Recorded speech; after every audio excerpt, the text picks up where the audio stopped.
السلام عليكم ورحمة الله، ازي حضراتكم عاملين ايه؟ يا رب تكونوا في أحسن صحة وأحسن حال. معاكم دكتور أسامة عرفة، استشاري طب الأطفال وحديث الولادة ببورسعيد. وسؤال في العيادة، وسؤال النهاردة كان من إحدى الأمهات وهي بتطعم ابنها 6 شهور في كبسولة بتتصرف اللي هي فيتامين أ، وكان فيتامين A مش متوفر في الفترة دي في معظم المراكز والوحدات، فكانت بتسأل على بديل ليه. اللي كان موجود بديل ليه كويس جدا حاجة اسمها افيتون، وهو للأسف برضه بدأ يبقى ناقص مش موجود. وفي حاجة اسمها بيتا كاروتين فورت، وبرضه أعتقد مش موجود.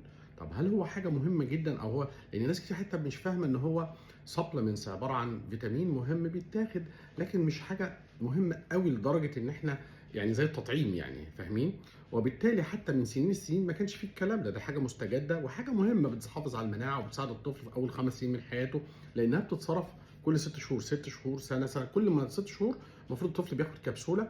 في السنه الاولانيه بتبقى 100,000 انترناشونال يونت، وفي السنه الثانيه وانت طالع لحد 7 سنين بتبقى 200,000. طب ما لقيناهاش، ما يحصلش حاجه يعني. حسيت ان الناس الموضوع بالنسبه لها مأزم جامد وان في مشكله جامده. نحاول نعوض فيتامين أ على قد نقدر من مصادره الطبيعيه، لكن هي الكبسوله بس الفكره فيها ان دي انتنسيف دوز من فيتامين أ بتتخزن في الجسم وبتحافظ على الطفل طول ال6 شهور في بعض الامراض، لكن هي مش حاجه يعني لان الناس عامله عليها مشكله جامده جدا جدا، وازاي ما فيش وازاي كذا وبتاع. لا، الموضوع بسيط. فيتامين أ فيتامين مهم، لكن اذا مش موجود اوكي خلاص هنعمل ايه؟ لكن البديلين اللي كانوا موجودين الافيتون كبسول والبيتا كاروتين. الافيتون الكبسوله كانت 50,000 والبيتا كاروتين كانت 25,000 انترناشونال يونت.